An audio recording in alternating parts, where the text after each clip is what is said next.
Bismillahirrahmanirrahim. Assalamualaikum warahmatullahi wabarakatuh. Alhamdulillah kita bisa bertemu kembali dengan pembahasan mengenai hereditas bagian yang keempat ya, yaitu hereditas pada manusia.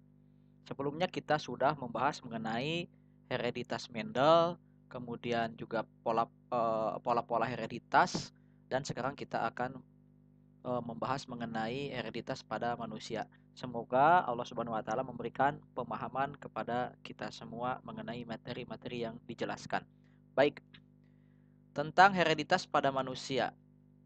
Ya, kita lihat beberapa sifat yang diturunkan pada manusia. Dari sekian banyak sifat, mungkin miliaran sifat yang ada di pada tubuh manusia, baik itu sifat fisik ataupun sifat psikis, ya. Kita lihat beberapa contohnya yang diturunkan ini ya. Contoh karakter pipi ya, bentuk pipi ada yang berlesung pipit, ada yang tidak berlesung pipit. Ini dominan yang berlesung pipit, yang tidak berlesung pipitnya tidak dominan atau resesif ya. Kemudian warna kulit berpigmen itu dominan terhadap yang tidak berpigmen, terhadap yang albino. Kemudian ya seperti ini saya kasih contoh juga yang lain, misalkan rambut yang dominan itu dari ikal atau keriting berombak ya sampai dengan lurus gitu. Bulu mata panjang ini dominan terhadap bulu mata pendek. Ya, hidung besar dengan hidung kecil lebih dominan hidung besar. Itu jadi sifat dominan dan resesifnya. Nah, seperti daun telinganya menggantung dengan yang tidak menggantung nempel gitu ya, ini lebih dominan yang menggantung. Lidah bisa menggulung ya, dengan lidah tidak bisa menggulung, ini dominan yang bisa menggulung. Golongan darah A terhadap golongan darah O itu lebih dominan, tapi dengan AB kodominan, seperti itu ya. Kemudian sekarang kita bahas satu persatu ya. Pertama mengenai golongan darah aja dulu. Golongan darah manusia. Ya tidak semua karakter atau sifat dibahas di sini. Ini contoh saja. Golongan darah manusia ada beberapa sistem ya. Yang pertama ada sistem A, B, dan O. Ya, sistem A, B, O ini memiliki alel majemuk atau alel ganda. Lebih dari 2. Yaitu IA, ya, IB, dan I0. Ini alelnya nih, I semua sih, cuman yang membedakan ini A, B, atau 0 sebetulnya. Strip atau di buku yang lain atau sumber yang lain disebut dengan I kecil, dituliskannya I kecil. Ini yang paling resesif berarti. Dengan IA dan IB itu sama kodominan ya. Tidak ada yang lebih dominan. Kalau IA lebih dominan terhadap I0, IB lebih dominan terhadap I0. Jadi kalau ketemu nanti IA dan I0, maka yang terekspresikan sifatnya adalah yang IA gitu. Coba kita lihat fenotipnya. Ya, kalau fenotip golongan darah A itu genotipnya itu IA dan IA I0. Ya, lihat seperti tadi yang saya sudah sebutkan, kalau IA bertemu dengan I0, maka ini akan menjadi golongan darah A. Kenapa? Karena kalah yang I0 ini. Ini dominan berarti. Nah, ini bahasan di kelas 11-nya begini ya. Maksudnya golongan darah A itu gimana sih karakternya? Ya, ada antigennya, ada aglutinogen pada eritrositnya, sementara di serumnya memiliki anti B-nya ya. Karena kalau nanti di sini ada anti A ketemu sini jadi menggumpal kan gitu. Nah, fenotip B itu IB dan IB I0. IB mengalahkan I0, munculnya golongan darah B. A, B sama-sama genotipnya ini yang alelnya kodominan. IA dan IB kodominan, maka munculnya golongan darah AB. Ya, ada antigennya dua-duanya, tapi tidak memiliki aglutinin. Kalau golongan darah O ini adalah yang nol, yang resesif dua-duanya, homozigot resesif. Ya, ini golongan darah O. Tidak memiliki aglutinogen, tapi memiliki dua macam aglutinin. Kayak begitu, ini bahasan yang ini di kelas 11 sebetulnya ya, tentang penggumpalan darah seperti itu, tentang golongan darah. Fokus kita adalah di sini ini ya, tentang hereditasnya. Begitu. Contoh perkawinan antar golongan darah sistem ABO. Misalnya yang pertama, perkawinan golongan darah A homozigot dengan B homozigot. Nah, misalkan induk betinanya ibunya lah, ibunya adalah atau wanitanya adalah A homozigot nih, IA berarti homozigot, berarti harus sama IA. Karena ada A juga yang heterozigot nih, IA-I0 ya. Nah, ini yang homozigot diketahui. Maka ini golongan darah A homozigot IA. Menikah dengan laki-laki yang B homozigot, berarti IB ya, golongan darah B-nya ini. Nah, gametnya hanya satu kan, tidak ada kemungkinan lain, ya IA saja. Ini juga hanya satu, IB saja. Kalau fertilisasi, maka 100% anaknya akan IB, golongan darahnya AB. Nah, sekarang perkawinan golongan darah A heterozigot. Ingat, A heterozigot ini, ya. A heterozigot dengan B heterozigot ini. IB0. Lihat. Nih, yang misalkan yang wanitanya A heterozigot, laki-lakinya B heterozigot. IA I0 menikah dengan IB I0. Maka gametnya akan ada dua ini, IA dan I0 ya, segregasi gitu ya. Nah, ini juga IB I0. Kemudian ini bisa berkelompok nih, kemudian akan terjadi fertilisasi maksud saya, ya. Sperma membuahi telurnya. Nih, ini adalah IAIB, ini IAI0, ini IBI0, ini I0I0. Ingat menyebutkan itu dari yang dominan dulu ya. Walaupun ini disebutkannya I0 IB, kalau ke sini dibacanya dari sini ke sini. Ini IA I0 dibacanya ini dulu karena dominan yang disebutkan lebih dulu. Lihat IAIB apa? Golongan darah AB. IAI0 golongan darah A. IBI0 golongan darah B. I0I0 golongan darah O. Maka ini 25% semuanya, seperempat semuanya. Ya, gitu. Contoh lagi, golongan darah O menikah dengan golongan darah A heterozigot. Ingat, O itu pasti homozigot resesif, IO. Golongan darah A heterozigot berarti IA I0, heterozigot, bukan homozigot. Kalau homozigot IA, heterozigot IA I0. Jangan salah nih, ya. Kemudian ini jadi gametnya I0 saja, hanya satu. Ini pasti ada dua, IA dan I0. Kalau ini membuahi ini, bagaimana? Jadi IA I0. Kalau yang ini gametnya yang membuahi ini I0. Maka ini golongan darah A, ini golongan darah O. Maka perbandingan fenotipnya adalah 50% golongan darah A, anaknya itu ya, dan 50% golongan darah O. Boleh pakai setengah begitu ya, 1:1 begitu. Mudah-mudahan bisa dipahami. Nah, sekarang masih golongan darah manusia. Yang kedua sistem MN, ada sistem MN. Ya, di kelas 2 kelas 11 ya, sudah jelaskan lah tentang ini. Saya hanya fokus ke ininya saja, persilangannya. Sistem MN ini ada alel LM dan alel LN. Nah, kalau tadi I ininya L, nggak apa-apa ya, pakai L. Mau pakai H, pakai I, tapi ya ini kesepakatan ahli lah. Jadi L, M dan LN ini kodominan ya, seperti IA, IB gitu. Tidak ada yang mengalahkan. Maka kalau muncul bersama akan jadi kodominan. Nih, kalau golongan darah fenotip M itu LM, ini karena memiliki glikovirin membran, itu sejenis protein pada membrannya adalah M. Fenotip N yaitu LN punya glikovirin N. Ya, fenotip MN genotipnya LMLN. Glikovirinnya 2, M dan N. Lebih jelasnya buka materi kelas 11 tentang ini. Ya, sistem MN. Nah, ini kita ke persilangannya aja. Contoh perkawinan antar golongan darah sistem. Oh, maaf, ini tipe di copy. Tipe MN ya. Mohon maaf ini nggak keedit ya. Baik Jalmi ya. Ya, tipe MN. Coba lihat, golongan darah N pasti kalau ini I harusnya L ya. Ada juga yang menyebutkan I ya, nggak masalah lah. IN ini saya copy dari orang lain. Ini dengan golongan darah MN ya. IN boleh. Biar kalian nggak terpaku juga. Nah, L, I ya sama lah.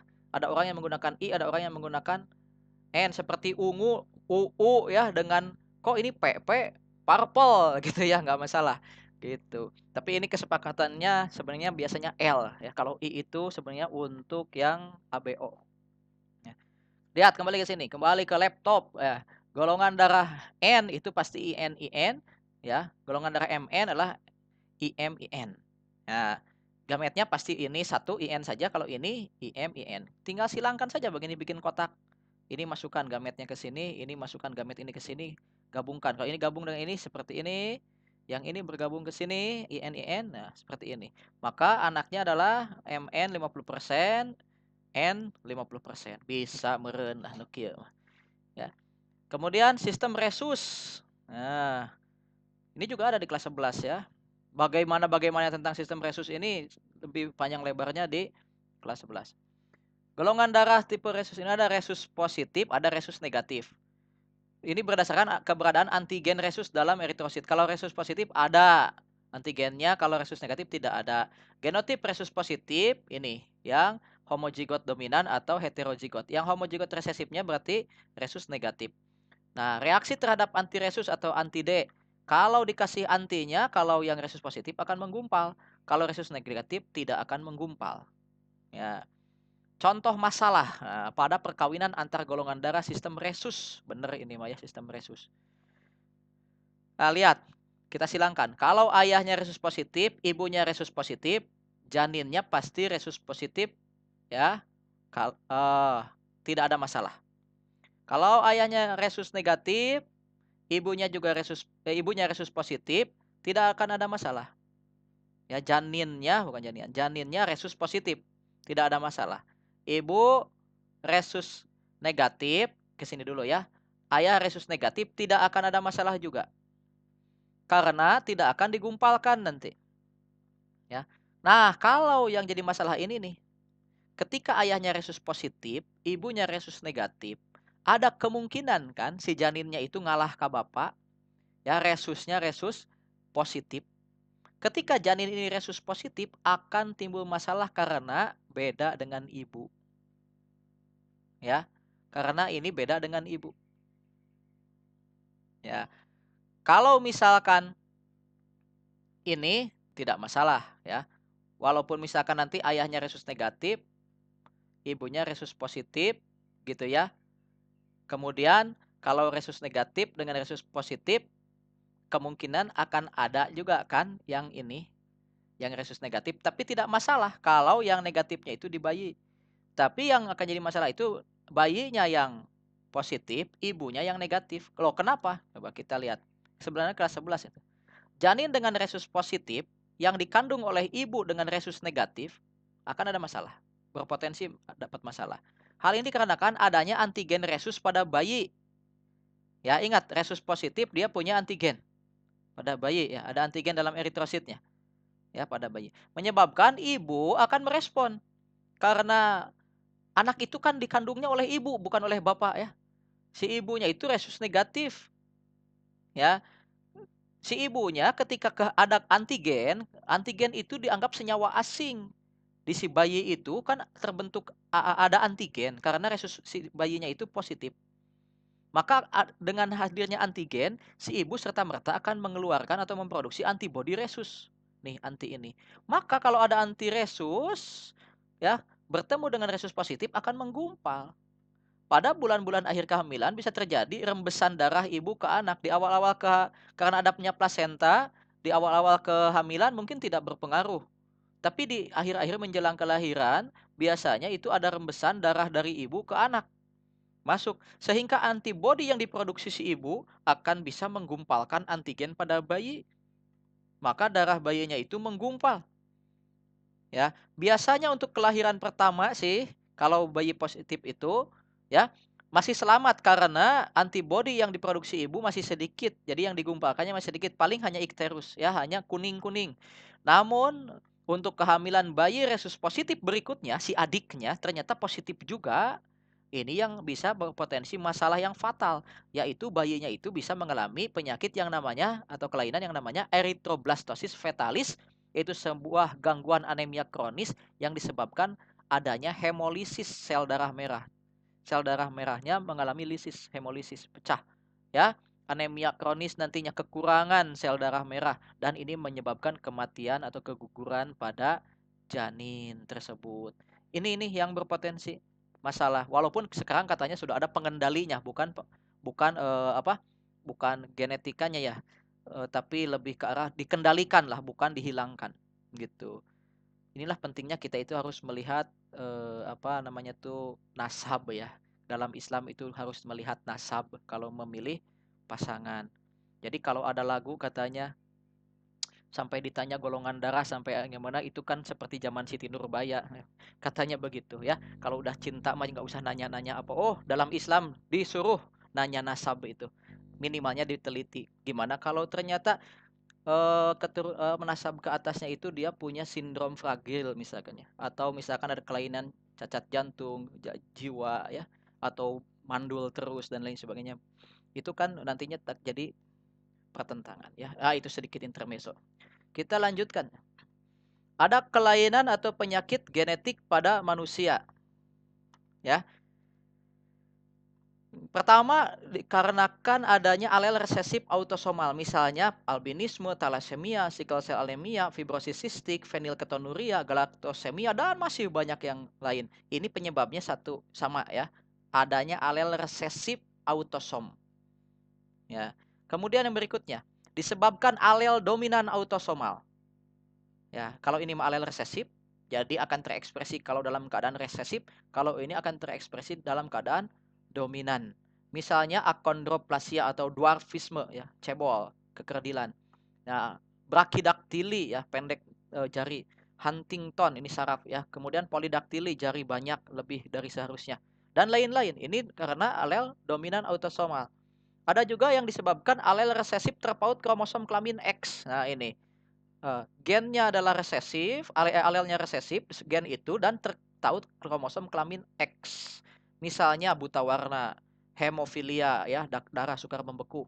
Kemudian sindrom fragil. Inilah yang saya sebutkan tadi, ini adalah gangguan mental, distrofi otot, otot mengecil nanti ichthyosis ini kesrek ya, seperti ikan, sisik ikan, kulit dan lain-lainnya.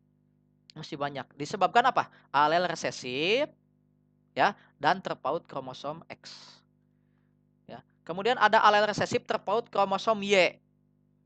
Ini masih memerlukan penelitian sih, katanya ini baru hipotesis ya. Katanya hipertrikosis ya, lah tumbuhnya rambut pada telinga ya, dan keratoma dissipatum ya. Ini adalah penebalan kulit ya.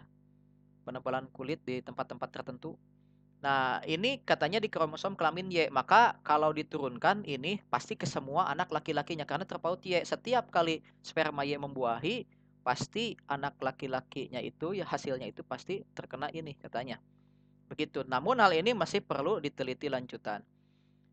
Nah, kemudian disebabkan mutasi atau aberasi kromosom. Adanya kromosom yang bermutasi. Misalnya ada sindrom Down, sindrom Klinefelter, sindrom Turner, sindrom Edwards, sindrom Jacob, sindrom Patau, sindrom wanita super, sindrom Craig-Ducat dan lain sebagainya dan lain-lain masih banyak ya. Ini banyak sekali kelainan penyakit genetik pada manusia. Ini yang tadi saya sebutkan, bahwasanya jangan main-main ya ketika memilih pasangan ya, karena ini pencegahan. Ini terjadi pada peta silsilah keluarga Inggris tentang hemofilia ya, dan sekarang sudah dicegah karena biasanya keluarga kerajaan zaman dulu itu mengawinkan itu sesama bangsawan, sesama keluarga kerajaan lagi karena ingin mempertahankan terah, biasanya begitu, ternyata membawa sifat ini hemofilia banyak ya. Nanti pembahasannya mudah-mudahan di lain kesempatan, insya Allah. Sekarang tentang yang ini dulu, yang penting dulu. Maaf, albinisme ya. Albinisme ini penyakit albino ya, yaitu ketidakberadaan pigmen warna kulit atau melanin, bukan melamin ya, melamin triplek ya, melanin ya, melamin bahan piring, bahan triplek ya. Melanin ya, dihasilkan oleh melanosit yang ada pada kulit. Lihat ini, orang albino ini ya kekurangan atau ketidakberadaan pigmen warna kulit. Ini orang negro sebetulnya tapi dia albino ya. Rasnya negroid tapi ternyata dia albino. Ini saudarinya. Orang albino sangat rentan dengan cahaya. Kenapa? Karena mereka kekurangan pigmen melanin dan melanin ini mampu menangkal radiasi sinar UV. UVA, UVB bisa ditangkal oleh pigmen melanin. Makanya orang yang berkulit berwarna hararideng ya, numeleg dan itu lebih kuat terhadap paparan sinar matahari. Sementara orang bule, nah bule itu sebetulnya adalah penyakit sebutan ya, sebutan untuk orang albino, bule. Gitu ya. Jadi kalau di manusia biasanya bule itu banyak orang ya yang lebih menghargai orang bule daripada orang berkulit hitam, rasis itu. Padahal dari segi genetika orang bule atau albino itu adalah orang yang justru kelainan pigmen warna kulit. begitu. Dan mereka punya ketidakmampuan menangkal radiasi UV yang luar biasa. Makanya mereka sering berjemur untuk mendapatkan produksi itu, ya, dari yang dibantu vitamin D itu, ya, merangsang vitamin D. Tapi kalau langsung terpapar sinar matahari yang tinggi, mereka itu akan ada rentan terkena kanker, begitu, ya. Mereka pengen sekali kulit berwarna itu sebetulnya, maka bersyukurlah buat kita yang agak-agak hitam gitu ya. Nah, contoh perkawinan albinisme, ya. Contoh perkawinan albinisme. Lihat. Ini albino itu dibawa oleh gen kita kodekan A, ya. Dan resesif. Resesif. Sehingga kalau misalkan A besar A kecil, maka ini akan normal. Kenapa? Karena A besarnya itu adalah normal, berpigmen. Ini juga normal. Disilangkan. Anda sudah tahu lah, langsung saja ya. Ketika persilangan, A ini ketemu dengan A ini yang besar, A besar ketemu A kecil ketemu A besar, A kecil ketemu A kecil akan jadi begini. Ya. A besar A besar, A besar A kecil, A besar A kecil, A kecil A kecil. Ini ada dua berarti, ya. Yang ini semuanya normal. Kenapa normal? Karena albino ini hanya baru diekspresikan dalam keadaan homozigot resesif. Yang ini yang albino. Jadi keturunan normal berbanding albino dalam persilangan ini adalah 3:1. Coba lihat contoh yang lain. Kalau orang albino, misalkan si perempuannya bule albino, ya, dan menikah dengan laki-laki yang normal, maka akan terjadi seperti ini. Ini ketemu ini, semua keturunannya adalah semuanya normal. Tapi carrier itu membawa sifat albino. Ini ada, masih terbawa. Tapi untuk dianya normal. Normal. Ya, kemudian orang normal yang carrier ini dinikahkan sesamanya. Maksudnya bukan sesama jenis, tapi sesama yang begini genotipnya, ya. A besar A kecil ketemu dengan bukan dengan sesamanya ternyata, ya, menikah dengan orang albino lagi. A besar A kecil dalam kasus ini disilangkan dengan yang albino, yang laki-laki bule, yang ini normal misalkan, ya. Maka ini gametnya begini, disilangkan, ini ketemu ini A besar A kecil, ini ketemu ini A kecil, maka hasilnya begini. Yang normal carrier 50%, yang albino 50%. Apa maksudnya normal carrier itu? Penampakannya, fenotipnya normal. Tapi carrier, pembawa apa? Membawa sifat di sini. Sehingga berpotensi menurunkan sifat tersebut kepada keturunannya, ya, seperti ini. Ini kan normal, tapi ternyata ada anaknya yang albino karena dia membawa sifat di sini. Gitu, ya. Sekarang ke talasemia, ya.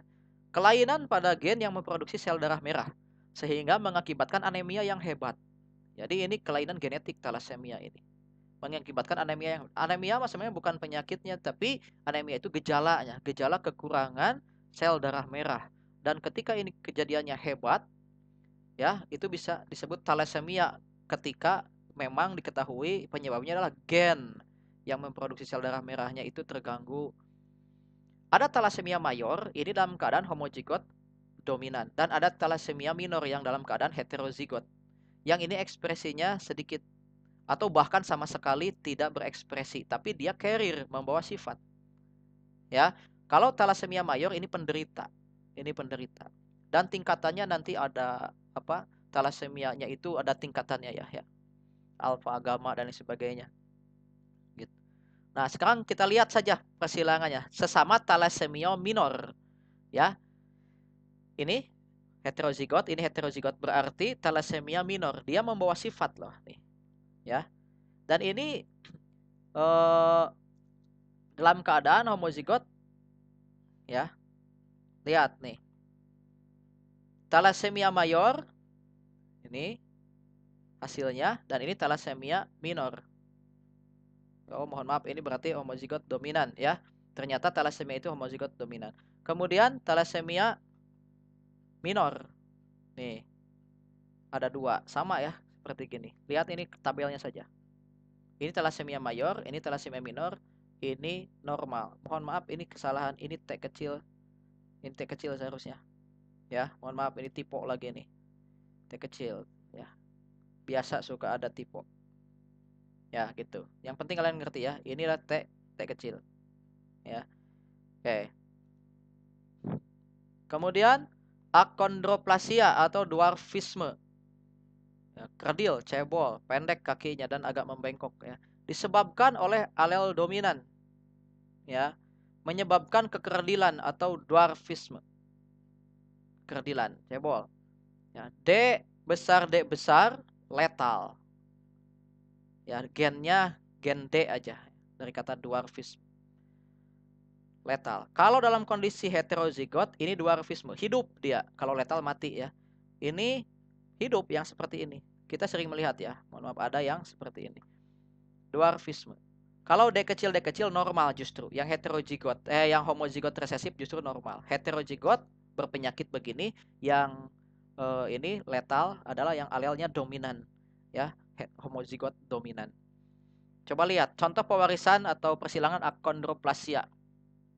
Yang dwarfisme dengan yang dwarfisme, nggak mungkin ini disilangkan dengan ini lagi ya, karena mati dengan mati, nggak gimana ya. Ini dwarfisme.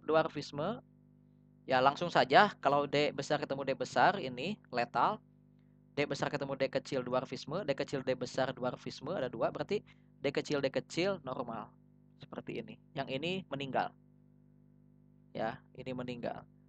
Gitu. Berarti orang dwarfisme yang hidup sekarang dan sehat, hidup tapi kakinya begini, ini yang ini.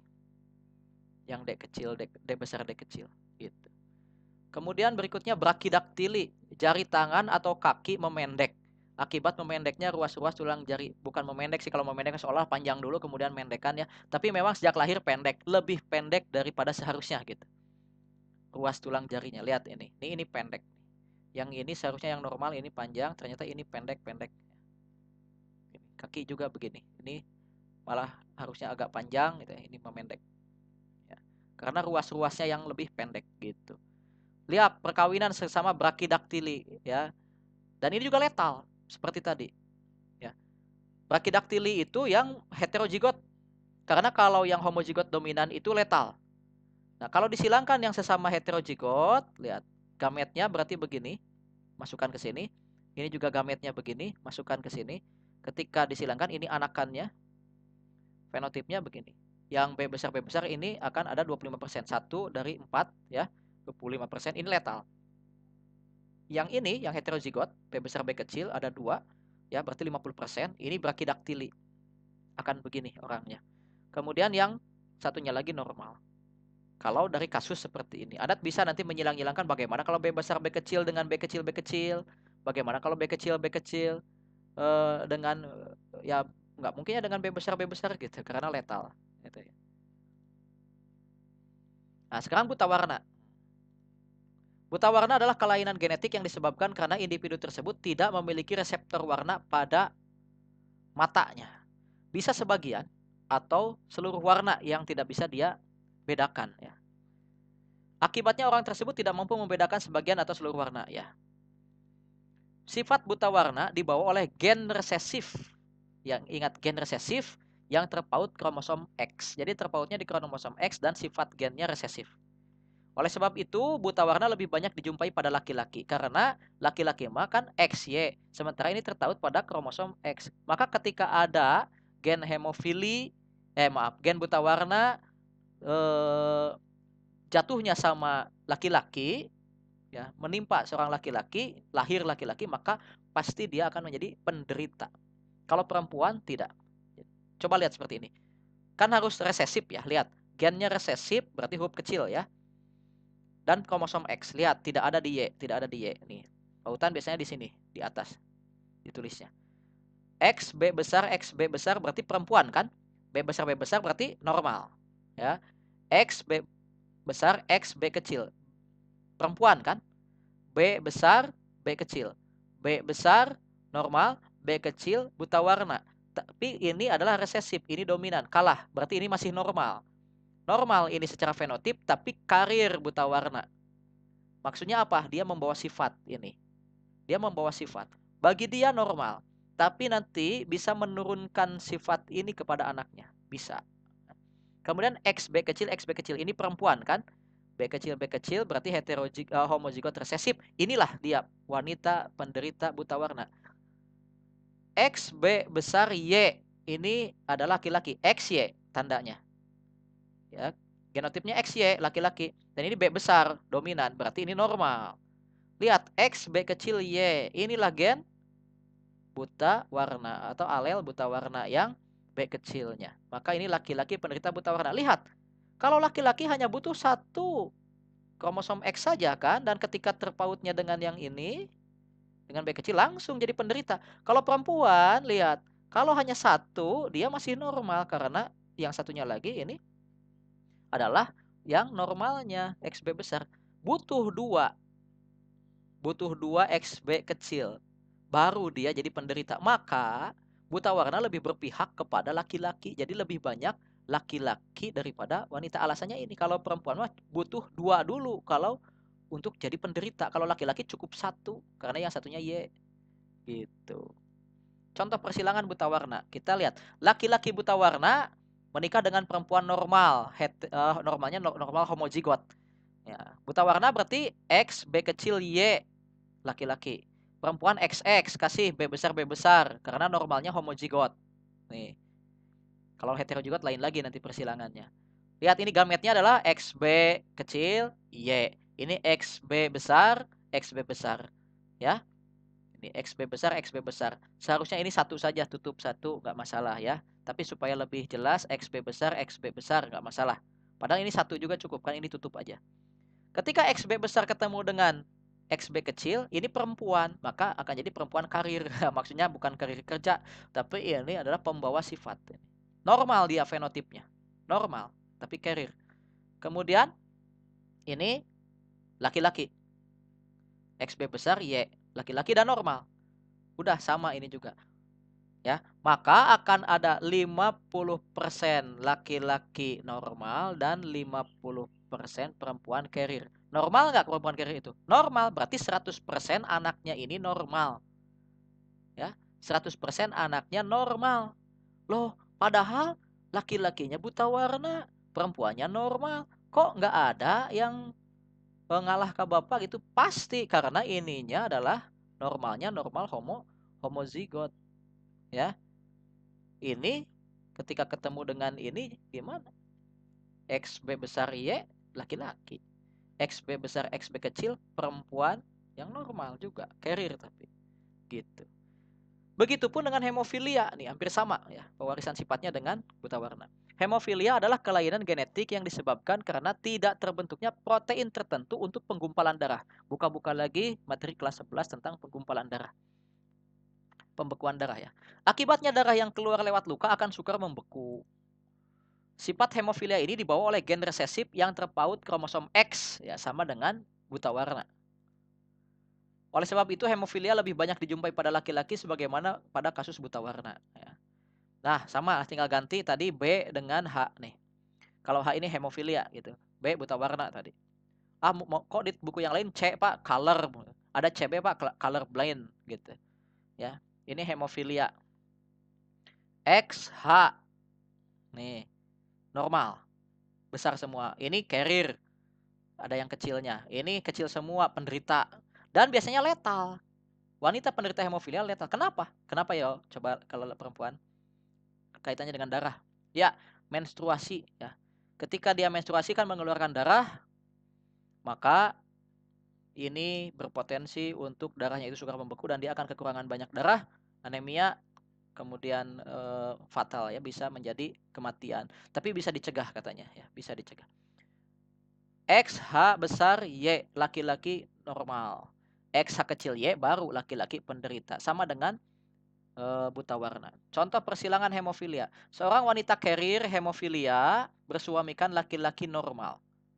Ya, laki-laki normal. Tentukan persentase anak-anak yang mungkin lahir. Jawabannya. Ibunya carrier hemofilia. Begini ya, hanya satu yang ininya. XH besar, XH kecil. Laki-lakinya normal. Ya, kalau normal pasti begini. Ya. Kalau ini H kecil berarti penderita. Nah, gamet, jangan lupa turunkan gamet. XH besar, XH kecil. Yang ini XH besar, Y. Silangkan pakai papan catur yang tadi tabel, boleh langsung juga karena udah bisa. XH besar, wanita normal. XH besar Y, ini laki-laki normal. XH kecil, XH besar, XH kecil sama ya. Ini carrier. Ya, XH kecil Y, laki-laki hemofilia. Bisa ya seperti begini. Maka 50% anak wanitanya adalah carrier dan 50% anak wanitanya adalah buta warna. Ini kalau berdasarkan jenis kelamin. Kalau laki-lakinya gimana? 50% laki-lakinya normal. 50%-nya lagi Oh, mohon maaf ini juga tipe lagi buta warna di kopi kan ya. Mohon maaf sekali ini tipe. Ini buta warna, ini buta warna. Harusnya hemofilia. Kok saya nggak bisa ngedit ini ya di copy langsung. Ya, pokoknya ketahuan lah ya, ini manusiawi lah ya. Ini hemofilia. Rasio fenotip F1-nya adalah 75% anak normal. Mana normal ini 75% dari seluruh anak, dari seluruh F1. Dan 25% anak hemofilia ya. Lu makanya ngasup ke YouTube ya yang nggak apa-apa, namanya manusia. Ya, ini buta warna, ini buta warna. Ya, rusuh lagi ya bikinnya cuman semalam. Ya. Penjelasan tersebut hanyalah sebagian dari banyak sekali peristiwa kelainan genetik pada manusia. Banyak sekali ya. Kelainan genetik pada manusia yang disebabkan adanya mutasi kromosom akan dibahas lebih lanjut pada bab mutasi. Insya Allah di pembahasan materi yang akan datang. Pesan saya ya, jangan sekali-kali kita itu meremehkan kelainan genetik ya. Karena jarang sekali di antara kita yang bisa bersabar ya dengan kelainan genetik. Mudah-mudahan Allah memberikan kepada kita pasangan dan keturunan yang baik ya, memberikan kepada kita pasangan dan keturunan yang baik. Baik secara fisiknya dan juga baik secara batinnya, yaitu agamanya, insya Allah. Ya, mudah-mudahan apa yang sudah kita pelajari bisa kita pahami dan bisa kita amalkan dengan baik ya. Subhanakallahumma wa bihamdika asyhadu alla ilaha illa anta astaghfiruka wa atubu ilaik. Assalamualaikum warahmatullahi wabarakatuh.